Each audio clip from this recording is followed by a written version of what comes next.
Okay ငါတို့ Node.js အကြောင်းကိုလေ့လာကြပါတော့ Node.js ဆိုတာဘာလဲလို့ပြောလိုက်လို့ရှိရင်သူက server side environment တစ်ခုဖြစ်တယ်ပြောမှဆိုနေရာတစ်ခုဟုတ်တယ်ပေါ့အဲ့နေရာထဲမှာငါတို့က JavaScript ကိုအသုံးပြုရ server တွေတည်ဆောက်လို့ရတယ် network application တွေတည်ဆောက်လို့ရတယ်လို့ပြောချင်တယ် Node.js ဆိုတာเนาะပြီးလို့ရှိရင် Node.js ဆိုတာသူက free ဟုတ်တယ်ပြီးလို့ရှိရင် platform ရွေးဘူးနေရာတကာမလို့ကြိုက်တဲ့ platform မှာရွeလို့ရတယ် Windows Mac OS Unix နော် Linux အကုန်လုံးရတယ်ပြောချင်တဲ့အရာဘာကြောင့် Node.js ကထူးခြားလဲဆိုတော့ငါတို့က JavaScript တစ်ခုတည်ရုံနဲ့ငါတို့ front end ရော back end ရောလုပ်လို့ရသွားတယ် language တစ်ခုနေပဲပုံမှန်အဖြစ်ဆိုမဖြစ်နိုင်ဘူးအရင်ကဆိုရင်နော်ဟို front end မှာငါတို့ JavaScript တည်ပြီး back end မှာ PHP Python ASP.NET တို့နော်ပြီး Java တို့ဒါတွေကိုထပ်တည်ဖို့လိုတယ်အခုခေတ်မှာငါတို့ဘာဖြစ်သွားပြီလဲဆိုတော့ JavaScript တစ်ခုတည်ရုံနဲ့ငါတို့ back end ရော front end ရောတစ်ခုစုံလုပ်လို့ရတယ်အဲ့ဆိုအချိန်မကုန်တော့ဘူးเนาะဒီ language တခြားတင်ပြီးတော့ဒီ server side language ကိုဒီဆောက်မယ်ဆိုရင်เนาะအဲကြောင့် Node.js ကထူခြားတယ်ပြီးလို့ရှိရင်အခုလောလောဆယ်နာမည်အရင်ကြီးနေတယ်เนาะမြန်မာနိုင်ငံမှာတော့မတည်ဘူးပေါ့ okay so စလိုက်ကြအောင်เนาะရှေ့ရှေ့ဝေးပြောနေတော့ Node.js ရဲ့အကြောင်းကိုเนาะဆိုတော့ Node.js ကိုငါတို့စလုပ်မယ်ဆိုရင်ဘယ်ကိုတွားရမလဲဆိုတော့ nodejs.org ဆိုဒီ website ကိုတွားမယ်เนาะဒီ website ကိုတွားပြီးတော့ဒီမှာကြည့်LTS ကို download မယ်เนาะဒီ current version ကို download เนาะ LTS ဆိုတာဒီပြ long term support ဆိုတာဒီ version ကိုသူတို့အချိန်ကြာ long term support ပါเนาะအချိန်ကြာရေး support လုပ်အောင်မှာပြောချင်တယ်တကောင်တော့ support မလို့ပေါ့ခဏလေးဆိုရင် version update လုပ်ရင်ပြန်ပြောင်းသွားလိမ့်မယ်အဲအကြောင်းပေါ့เนาะ alright so ငါတို့ဒါကို download လိုက်မယ်ပြီးလို့ရှိရင်ပုံမှန်အတိုင်းပဲ install လုပ်လိုက်မယ်ဘာမှမခက်ဘူးเนาะဒီ install လေးလုပ်တာဒီတိုင်းပဲ next လုပ်ပြီးတော့လုပ်လိုက်မယ် okay so install လုပ်ပြီးရတယ်ငါတို့ဘာလို့ရပြီလဲဆိုတော့ဒီမှာ git bash ကိုတွားမယ်เนาะပုံမှန် macbook ဆိုရင်ငါတို့ terminal ကိုတွားလို့ရတယ်เนาะ terminal မှာဒီခါလေးရိုက်ထည့်လို့ရ windows ဆိုရင်လည်းဒီ windows command prompt မှာလည်းရတယ်ငါတို့ဘာလို့ရလဲဆိုတော့မကြည့်ငါတို့ node ကိုတွန်းပြီးเนาะ node ဆိုတာလေးရေးလို့ရ node version ဘယ်လောက်လဲဆိုတော့ကြည့် v လေးနေလိုက် -v အဲဆိုရင်မကြည့်14.15.0 ဆိုတော့ငါတို့ရဲ့ node version ဘယ်လောက်လဲဆိုတာပြပေးတယ် okay so ငါတို့ node version ကိုကြည့်ပြီးသွားပြီဆိုတော့နောက်တစ်ခုဘာကြည့်ချင်လို့သေးလေးဆိုတော့ node ကိုသူက node install လုပ်ရင်လည်းငါတို့အဲ့မှာပါလာတဲ့ package တွေအများကြီးပဲတခါလဲငါတို့ comment line ကနေ javascript ကို run လုပ်ရသွားတယ် node တွင်းလိုက်ရတယ်ပုံမှန်အဖြစ်ဆိုတော့ဒီ browser ပေါ်မှာ run ရအောင်เนาะပြီးလို့ရှိရင်ဒီ browser ရဲ့ tab 2ထဲမှာမဟုတ် developer 2ထဲမှာသွားပြီး run ရအခုချိန်အဲ့လိုမလိုတော့ဘူးငါတို့ရဲ့ computer ထဲမှာ locally ပေါ့เนาะ run လုပ်ရသွားတယ်အဲ့ဒါကို server side language ပေါ့เนาะအဲ့ကြောင့်အဲ့လိုခေါ်တာပေါ့okay ဆိုငါတို့ node ကို comment line နဲ့ okay ကြည့်မိဆိုရင်မကြည့် node ဆိုတာလေးရအဲဆိုရင်မကြည့်ရတော့ node ထဲဝင်တယ် node ထဲဝင်တော့ငါတို့ javascript code ကို run လို့ရတယ်ဒီမှာ run မယ်ဆိုရင် con ဆိုအဲ console.log ပြီးလို့ရှိရင် hello world ဆိုလို့လဲအဲမှာကြည့် hello world ဆိုတာလေးပြလာပြောချင်တယ်ရငါတို့ဒီ console နဲ့အခါလေးအကုန်လုံးလို့ရသွားတယ်လို့ပြောချင်တယ် okay ဆိုဒါအကြမ်းအဖြစ်ပြောတာပါဒါပေမဲ့ငါတို့ဒီမှာ node JavaScript ကိုဒီမှာရေးဖို့ဘယ်မှာရေးမလဲ VS Code မှာပဲရေးမယ် okay Node.js ကိုငါတို့တွင်းပြီးသွားပြီဆိုတော့ငါတို့ program လေးစပြီးရေးလို့ရပြီเนาะ JavaScript program နဲ့ okay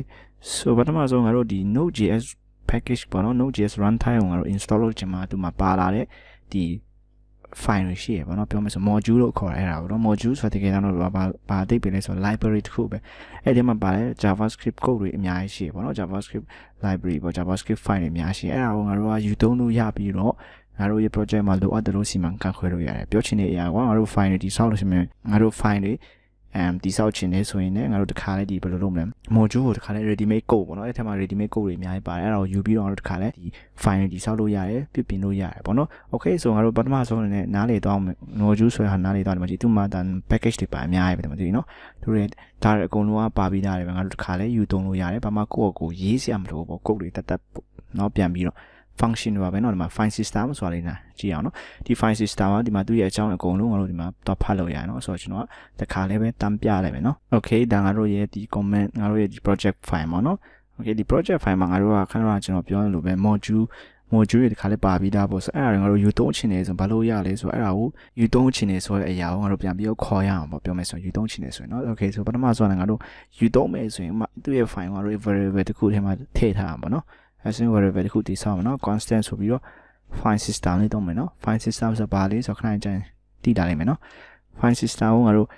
module ထဲမှာတစ်ခါလေးပါပြီးတော့ file system ကိုငါတို့ယူသုံးချင်နေဆိုရင် require ဆိုတဲ့ဟာเนาะဒီ method လေးကိုနှိပ်ပြီးတော့ငါတို့ယူသုံးချင်တဲ့ file system ပေါ့เนาะ module ရဲ့နာမည်လေးပေါ့ fs လို့ခေါ်ရနော် .js ပေါ့အရှေ့ကောက်ဆိုတော့မှရေးဆရာမလို့เนาะဒီခါလေးသူ့အနေနဲ့သူတည်ပြီးသားဆိုတော့ okay ဆိုဒီမှာပြောချင်တဲ့ဒီငါတို့ file ဒီ file system ရှိ module ကိုဒီ ff ဆိုတဲ့ဒီ variable ထဲမှာထည့်လိုက်လို့ရှင်ဒီ ff ကသူကဒီထဲမှာရှိ object တွေ method တွေအကုန်လုံးကိုသူကယူသုံးလို့ရတော့ okay အဲ့ဆိုရင်ငါတို့လုပ်ရှိအောင်နော် okay so ဒီမှာငါ file တစ်ခုတည်ဆောက်မယ်နော် new file ပြီးလို့ရှင် text.txt ပေါ့နော် file format ပါပြီးလို့ရှိရင်ဒီနာမငါပါထားမလဲဆိုတော့ file 1ဆိုပြီးနာမည်ပေးလိုက်မယ် okay so တကယ်တော့ငါတို့ကဒီ file ကို copy ကူးချင်တယ် okay so ရှိပြီးသား module ကိုသုံးပြီးတော့ copy ကူးလို့ရဒီ file okay so အဲ့ဒါလေးချက်လောက်လေးလုပ်ကြည့်အောင် file system เนาะငါတို့ detail ထည့်ပြီးတော့ဆိုရင်မကြည့်ဒီမှာ comment file system dot method ကိုယူသုံးလို့ရတယ်မကြည့် copy file sync ဆိုတာရှိရ copy file sync ဆိုတဲ့ဒီ file ကို copy ကိုမဲ့ method ပဲเนาะအဲ့မှာသူက parameter နှစ်ခုရှိရပထမဆုံး parameter မှာသူကဘာရေးရလဲဆိုတော့ဒီငါတို့ရဲ့ source file ပေါ့เนาะဒီ file ပေါ့ငါတို့ရဲ့ original file ပေါ့ text ကိုနာမည်ပေါ့เนาะ text.txt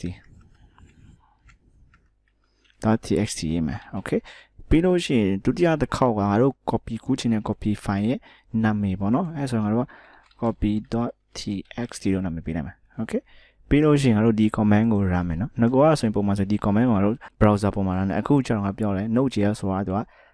server side environment တစ်ခုဖြစ်တယ်အကြောင်းငါတို့ရဲ့ computer မှာဒီခါလေး run လို့ရပြီเนาะ so ဒီမှာဒီ VS Code ရဲ့ထူးခြားချက်တစ်ခုကဒီမှာငါတို့ terminal ဆိုတာကိုခေါ်ပြီးတော့ new terminal ဆိုရင်အောက်မှာဒီခါလေး terminal ကြီးကြာလာတယ်เนาะ so ငါတို့ command line လေးဒီခါလေးရေးလို့ရတယ်တော့ဒီ folder ကိုဒီခါလေးရောက်သွားပြီဒီမှာ cd desktop my app ဆိုတဲ့ folder အောက်မှာ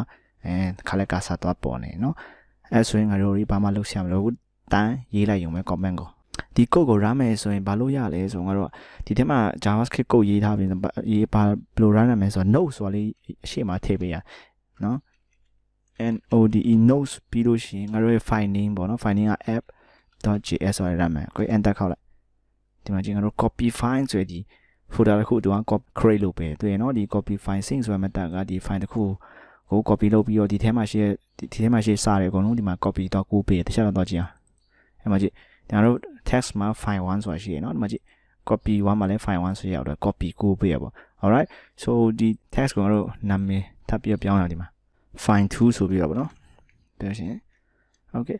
so နောက်တစ်ခုငါတို့ဒီ code ကိုပဲထပ်ခါ run လိုက်လို့ရှိရင်ဘာလို့ပေးသွားလဲဆိုတော့ဒီ text ဆိုတဲ့ document ထဲမှာရှိရဒီ copy.txt ဆိုတာရှိပြီးသားလေးဒီမှာကြည့်ရှိပြီးသားဆိုတော့နောက်ထပ်တစ်ခုပြန်ပြီးတော့မလုပ်ပေးဘူးဒီ method ကဘာလို့ပေးလဲဆိုတော့ဒီ text original file ထဲမှာရှိရစာတွေပဲပြန်ပြီးတော့ဒီမှာပြန်ပြီးတော့ထပ်ပြီးတော့ထည့်ပေးလိုက်တာပေါ့ဥပမာဆိုပြောင်းတော့ပြီး override လုပ်ပေးလိုက်ရပါတော့ copy.txt မှာ okay so တစ်ချက်လောက်တော့ကြည့်အောင် okay Node.js ကို run မယ်နော်အဲ့မှာကြည့်လိုက်ငါတို့ထပ်ပြီးငါတို့ဒီမှာ file 2လို့ရေးထားနော်ဒါပေမဲ့ file 1ဖြစ်သွားတယ်ဒီ copy ဒီ file ကိုဒီထဲမှာပဲသူကတစ်ခါပြီး override လုပ်လိုက်ရနော်အဲ့ဆိုရင်ဒါကသူ့ရဲ့ method ပေါ့ပြောမယ်ဆိုတော့ okay so